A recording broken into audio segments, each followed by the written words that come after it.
Boa noite. O governo brasileiro aguarda a chegada a Brasília, a qualquer momento, de Juan Guaidó, o autoproclamado presidente interino da Venezuela. Vindo da Colômbia, ele se reúne nesta quinta-feira com o presidente Jair Bolsonaro. Um encontro que as autoridades cuidam de não tratar como visita de Estado. Conversando agora há pouco com o repórter Júlio Mosquera, o vice-presidente Hamilton Mourão disse que a expectativa de Guaidó é receber solidariedade do Brasil. Você vai ver também. 2018, o ano em que a Petrobras voltou a ter lucro. Rio Paraopeba, um trecho de 300 quilômetros está morto. A falta de oxigênio é apenas um dos problemas. O testemunho de Michael Cohen. Advogado diz ao Congresso que Trump o orientou a pagar suborno e mentiu sobre seus negócios com a Rússia. O autoproclamado presidente interino da Venezuela, Juan Guaidó, deve chegar ao Brasil nesta próxima hora. Amanhã ele tem uma reunião marcada com o presidente Jair Bolsonaro. Quem está acompanhando toda essa movimentação e esperando por Guaidó é o repórter Júlio Mosquera, vai conversar com a gente agora. Boa noite, Júlio. Ele vem da Colômbia e numa situação delicada, porque a volta dele a Caracas não está pacificada com o ditador Nicolás Maduro. Boa noite a você, Renata, e a todos que nos assistem. Esse é um dos problemas a serem resolvidos, a volta para a Venezuela. A previsão de chegada de Juan Guaidó é para daqui a 1 hora, Renata, em um avião da Força Aérea Colombiana. Ele fica no Brasil até sexta. Amanhã à tarde será recebido pelo presidente Jair Bolsonaro, mas sem as honras e formalidades dedicadas aos chefes de Estado. Ele vai entrar no Palácio do Planalto como um visitante, um presidente interino que terá uma audiência com o presidente brasileiro. Assim, o Planalto faz 2 gestos. Mostra que o apoio a Guaidó vai muito além da ajuda humanitária e mantém, ao mesmo tempo, aberto o canal de negociação para uma transição pacífica no comando da Venezuela. Hoje, como em todos os dias dessa crise, o governo brasileiro reforçou que vai usar a paciência da diplomacia para encontrar uma saída. Diplomacia que pode ser importante, inclusive, para garantir a Guaidó um retorno em segurança a Caracas, na Venezuela. O Brasil quer que a OEA participe mais dessas negociações. Nicolás Maduro ameaça prender Guaidó, que foi proibido pela justiça venezuelana de deixar o país. Aqui em Brasília, Guaidó também terá encontros com diplomatas de países que o reconheceram como presidente interino. O vice-presidente Hamilton Mourão falou ao Jornal da Globo sobre a importância do encontro de Guaidó com Bolsonaro. Na segunda-feira, lá em Bogotá, eu tive uma conversa com o Guaidó. E a ideia dele é que nós manifestemos a nossa solidariedade, e vamos dizer assim, eu acho importante que ele esteja junto aqui do nosso presidente. Eu acho que essa é a grande finalidade, ele aparecer junto. A diplomacia é um método para a gente atingir o objetivo. E qual é o nosso objetivo? Que a Venezuela seja pacificada, que saia dessa situação difícil e que o país consiga se reerguer. Júlio, uma das consequências, um dos efeitos práticos dessa crise, a gente tem mencionado aqui no Jornal da Globo, é a questão do abastecimento de energia de Roraima. E hoje o presidente Bolsonaro falou da famosa obra do Linhão de Tucuruí, que tem já 8 anos aí se arrastando, mas que agora adquiriu uma outra importância para o governo brasileiro. Isso, Renato. O presidente Bolsonaro chegou a convocar o Conselho de Defesa Nacional para tomar a decisão de construir o Linhão Tucuruí, que é também, a partir da decisão de construir o Linhão, uma declaração de que não há como retomar o diálogo com Maduro, de que o Brasil vai trabalhar para não depender da Venezuela. 80% da energia consumida em Roraima vem de lá e tem sido recorrentes as ameaças de Maduro de cortar o fornecimento para intimidar o Brasil. Roraima é o único estado brasileiro que não é atendido pelo Sistema Integrado Nacional. O Conselho de Defesa declarou o Linhão de Tucuruí uma obra estratégica para a soberania e integridade do país. A partir de agora, o governo pode acelerar o processo de licenciamento da obra de 715 quilômetros para levar energia produzida no Brasil até Boa Vista. A obra deveria ter sido concluída em 2014, mas sofreu vários adiamentos por divergências com ambientalistas e os índios Vaimiri Atroari. Os ministros de Meio Ambiente e de Minas e Energia esperam começar a obra no meio do ano, como anunciou o porta-voz da presidência. O ministro Ricardo esteve a comentar ao Conselho quais são as perspectivas dessas licenças ambientais que estão sendo analisadas para a construção desse linhão. E nos adiantou que elas estarão concluídas num prazo tão curto quanto possível, para que, segundo as informações que nós recebemos do ministro das Minas e Energia, tenhamos já, a partir do dia 30 de junho, a possibilidade de efetivamente iniciarmos a obra.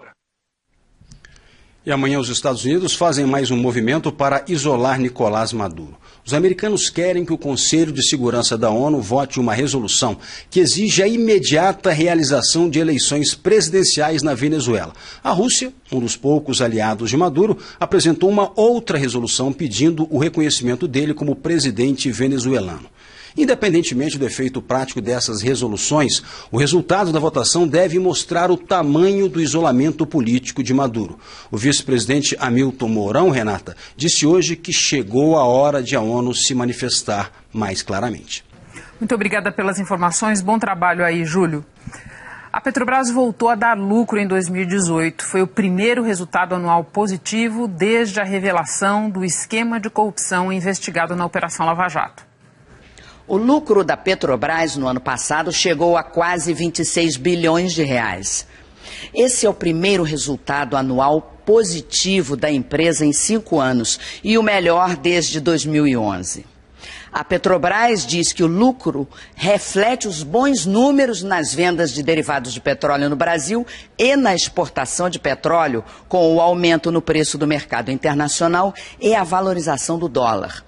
Outros fatores favoráveis foram a recuperação no mercado do diesel e a queda de despesas gerais e administrativas na empresa.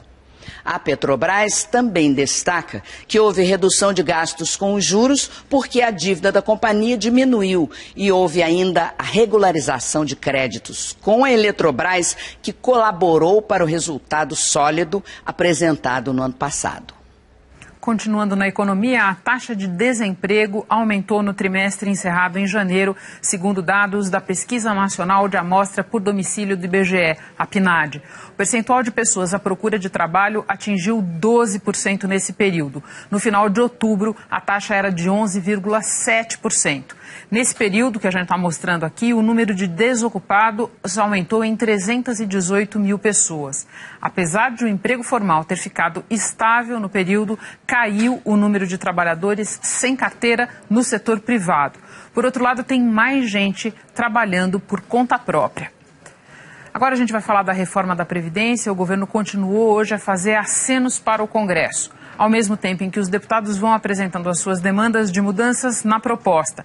Eles têm poder de pressão porque, vamos lembrar, só no plenário da Câmara serão necessários 308 votos em 2 votações.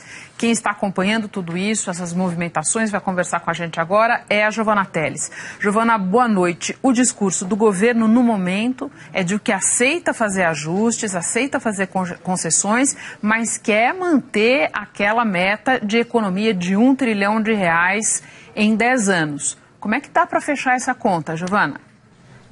Boa noite, Renata. Boa noite a todos. Essa é a resposta, viu, Renata? Nem governo, nem líderes partidários têm, não, viu?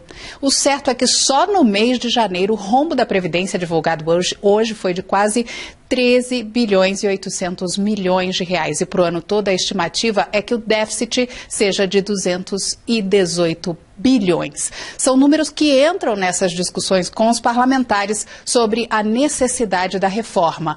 Agora, as bancadas temáticas já começaram a pressionar para que a regra atual seja mantida em algumas situações. Exemplos: que não sejam alteradas as regras para as aposentadorias de policiais militares e bombeiros, que continue a isenção da contribuição previdenciária para os agroexportadores.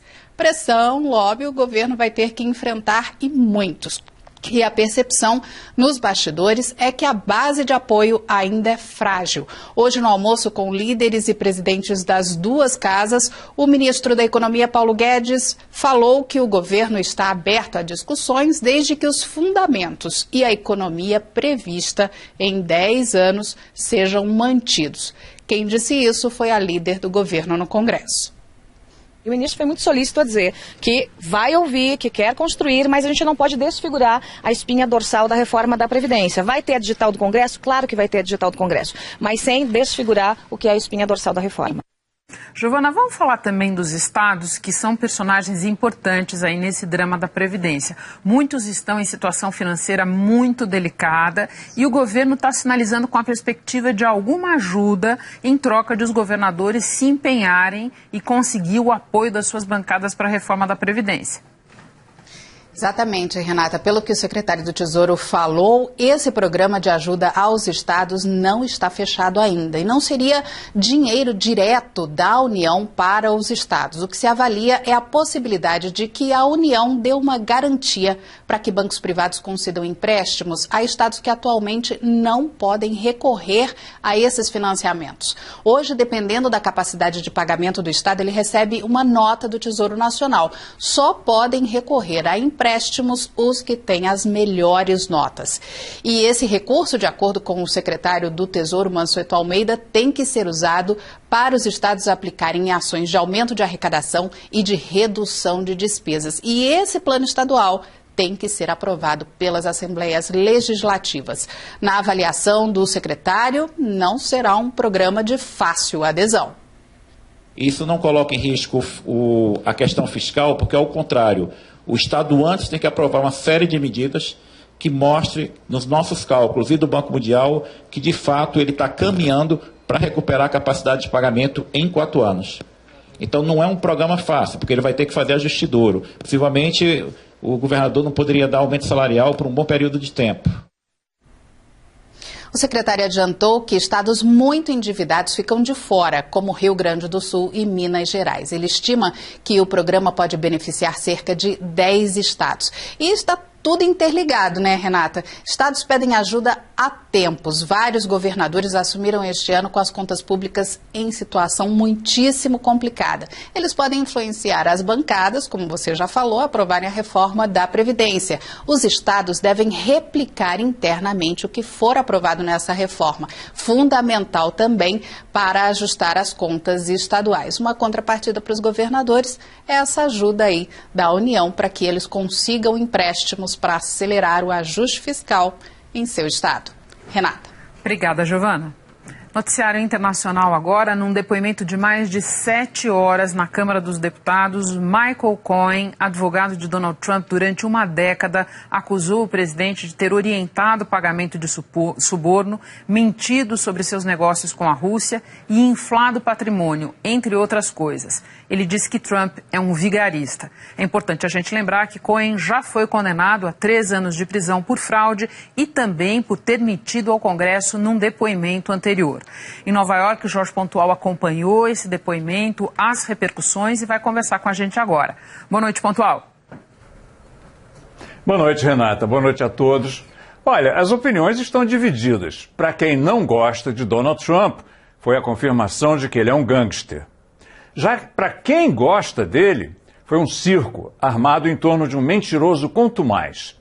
O ex-advogado de Trump falou ao mesmo comitê da Câmara, onde ele depôs ano passado.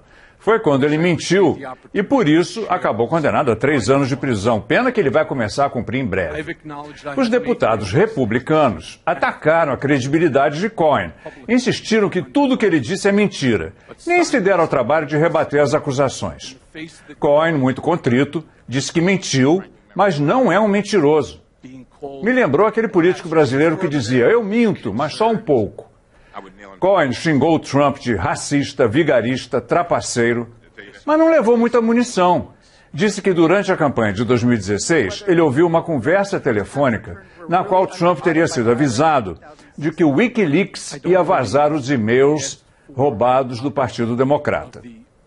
Essa foi, para quem não gosta de Trump, a grande revelação de Cohen. O problema é que, como o próprio Wikileaks lembrou hoje, a organização avisou 1 mês antes que ia publicar esses e-mails. Era de conhecimento público. Cohen levou também um cheque de $35 mil assinado por Trump. E outro, do mesmo valor, assinado pelo filho dele. Disse que era o reembolso pelo dinheiro que ele pagou a uma atriz pornô para não revelar o caso que ela diz ter tido com Trump. Mas, em sua defesa, Trump e o filho podem dizer que estavam pagando os honorários do advogado. Como é que vão provar a acusação de Cohen nesse caso? Para a oposição, o depoimento marcou o início do fim do governo Trump. Já para os trumpistas, foi só mais um carnaval, sem consequências, armado pelos democratas. Só o futuro dirá quem tem razão, Renata. E nós vamos acompanhar. Muito obrigada, Pontual. Enquanto isso, o próprio Donald Trump está do outro lado do mundo, no Vietnã, em Hanoi, e começou agora há pouco lá o segundo encontro dele com Kim Jong-un. Segundo a mídia estatal norte-coreana, Kim disse a Trump que os dois líderes haviam superado desconfiança, incompreensão, hostilidade e práticas antigas. Já Trump falou que tem uma relação muito especial com o norte-coreano. De Tóquio, o Carlos Gil acompanha tudo e vai falar com a gente agora. Boa tarde, Gil. Oi, Renata, boa noite para você, boa noite a todos. Trump e Kim Jong-un ainda estão reunidos e devem almoçar juntos daqui a pouco. Mais tarde, divulgam uma carta em conjunto com as decisões tomadas e o presidente americano dá uma entrevista coletiva antes de voltar a Washington. Acabamos de receber a informação de que os repórteres terão acesso limitado e não poderão fazer muitas perguntas, certamente para evitar assuntos da política interna nessa entrevista coletiva de Donald Trump. Kim permanece no Vietnã até o próximo sábado. Apesar das incertezas quanto ao conteúdo do documento que será divulgado, há uma expectativa em relação à assinatura para um tratado de paz definitivo que cele o fim oficial da guerra entre as Coreias, substituindo o cessar-fogo que vigora há mais de 60 anos. Mas poucos avanços no que diz respeito ao real desarmamento nuclear da Coreia do Norte, deixando tudo isso para médio ou longo prazo.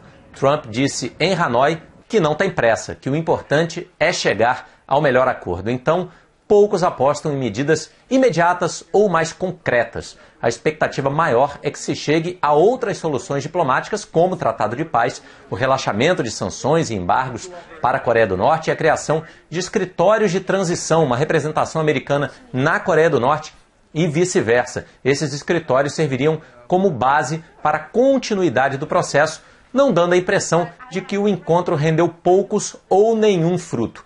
O que vai sair dessa conversa que acontece agora, saberemos em algumas horas, Renata. Bom trabalho para você e obrigada pelas informações, Gil. A derrubada de 2 aviões indianos por forças paquistanesas provocou forte reação internacional. É o medo de uma escalada na disputa entre as duas potências nucleares pelo território da Caxemira. Todos os dias, Índia e Paquistão se encontram na fronteira.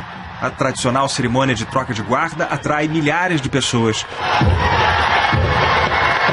Mas a tensão nessa quarta-feira era real. O Paquistão abateu hoje 2 jatos indianos depois de invadirem o seu território. As derrubadas foram um ponto alto de uma escalada militar que começou 2 semanas atrás. O primeiro-ministro da Índia prometeu vingar cada lágrima de um ataque suicida que matou 40 soldados indianos na Caxemira, uma região disputada pelos 2 governos. Desde então, os 2 países vivem uma sequência de ataques e retaliações que assusta o mundo. China e Estados Unidos cobraram medidas dos 2 governos para aliviar a tensão. E a União Europeia pediu mais calma. O Reino Unido dividiu a ex-colônia em 2 países, a Índia, de maioria hindu, e o Paquistão, de maioria muçulmana. Os britânicos deixaram a Caxemira livre para decidir de que lado ela ficaria. Os 2 países nunca abriram mão da região que acabou dividida. Mais de 60% da população no lado indiano é muçulmana e quer a independência ou a união com os paquistaneses, que também seguem o Islã. Índia e Paquistão já chegaram a guerrear pela Caxemira e hoje terroristas atuam na região. O governo indiano acusa o Paquistão de proteger esses grupos, mas o primeiro-ministro paquistanês nega. Imran Khan pediu a abertura de um diálogo e disse que não dá para ter erros de cálculo com as armas que os 2 lados têm.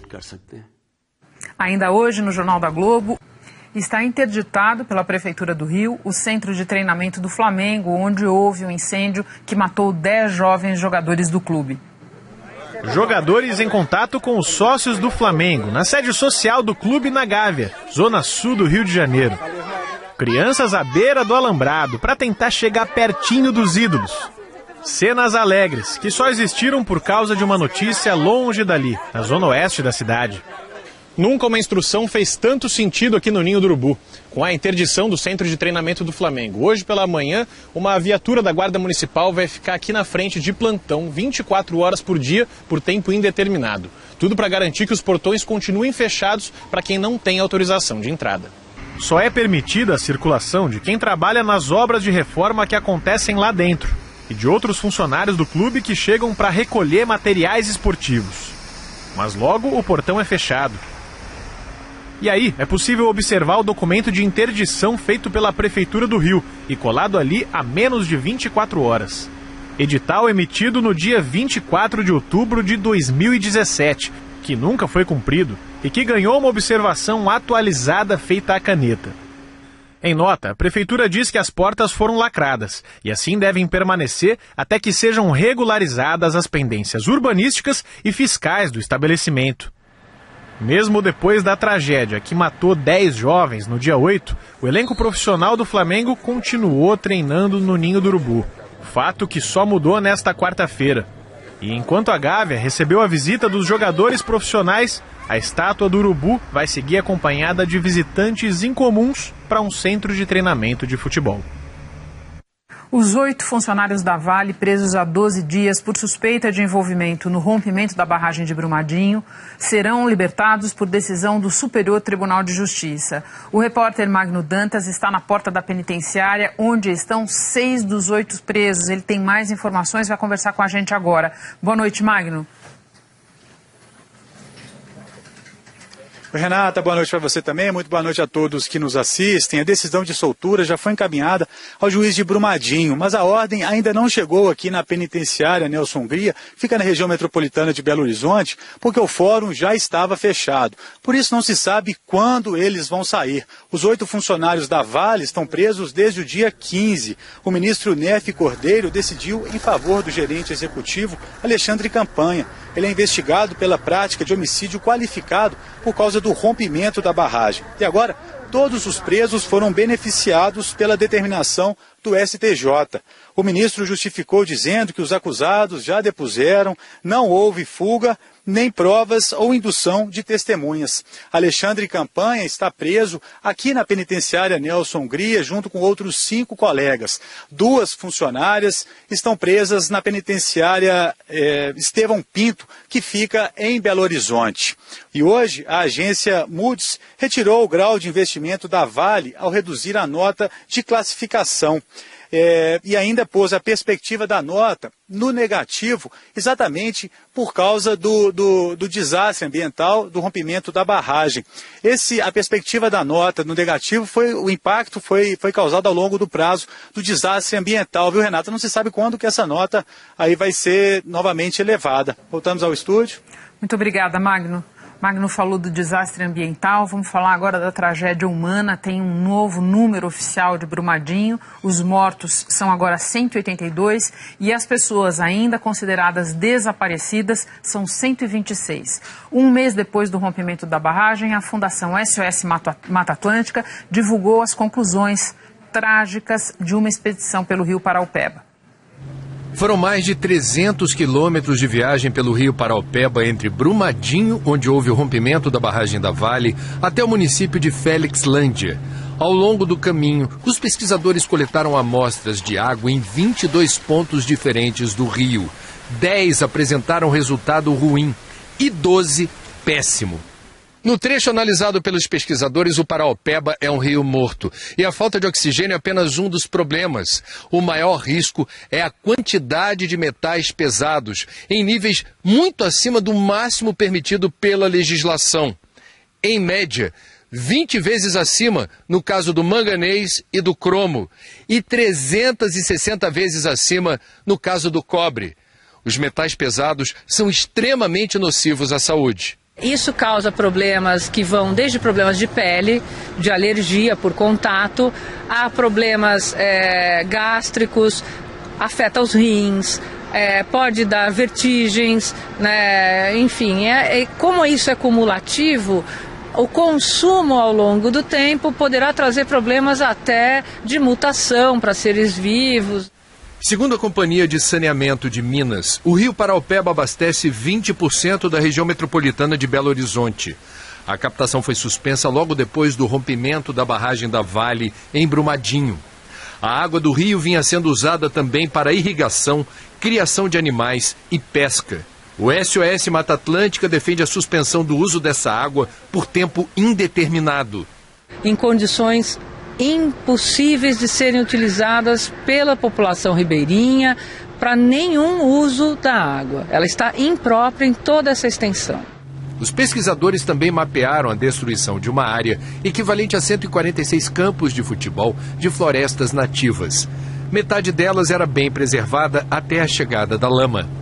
O relatório afirma que a recuperação do rio Paraopeba passa pela revegetação dessas áreas.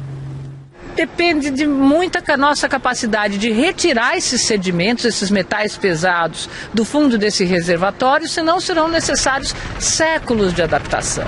Nem décadas, séculos. O próprio governo de Minas proibiu o uso da água em 300 quilômetros de extensão do Paraopeba. Diz que está usando outros mananciais para abastecimento, mas reconheceu que a situação pode se agravar no período da estiagem. A Vale disse que tem um plano de monitoramento da qualidade da água e também que instalou barreiras ao longo do rio para conter os sedimentos. O Supremo Tribunal Federal decidiu hoje que o poder público deve ser responsabilizado para indenizar danos causados a cidadãos por oficiais de cartórios. O caso discutido no Supremo envolvia um erro na certidão de óbito de uma mulher de Santa Catarina. O nome dela foi escrito errado e, por causa disso, o marido ficou 3 anos sem receber uma pensão do INSS. A discussão era para saber se somente o oficial de registro pode responder por eventual dano ou se o Estado também pode responder. O relator do caso, o ministro Luiz Fux, destacou que o serviço prestado pelos cartórios é privado, mas que se trata de delegação pública e que, por isso, o poder público deve responder pelo dano. O ministro lembrou que a lei prevê que, se for comprovada a intenção de prejudicar ou eventual omissão, tabeliães e oficiais de registro também devem responder civilmente pelos seus atos. No modelo solidarista, como esse adotado pela Constituição Federal, a vítima tem de ser indenizada por alguém. Não se pode imaginar, salvo a culpa exclusiva, caso fortuito, a força maior. Mas a vítima tem de ser indenizada por alguém e é preciso encontrar um responsável com suporte patrimonial suficiente para sanar aqueles danos. O voto de Fux foi seguido pela maioria dos ministros. Como o processo tem repercussão geral, a decisão tomada no caso deve ser seguida por todos os juízes e tribunais do país que se depararem com situações semelhantes. O Jornal da Globo fica por aqui. Outras notícias a partir das 4 da manhã no Hora 1. Boa noite para você. Até amanhã.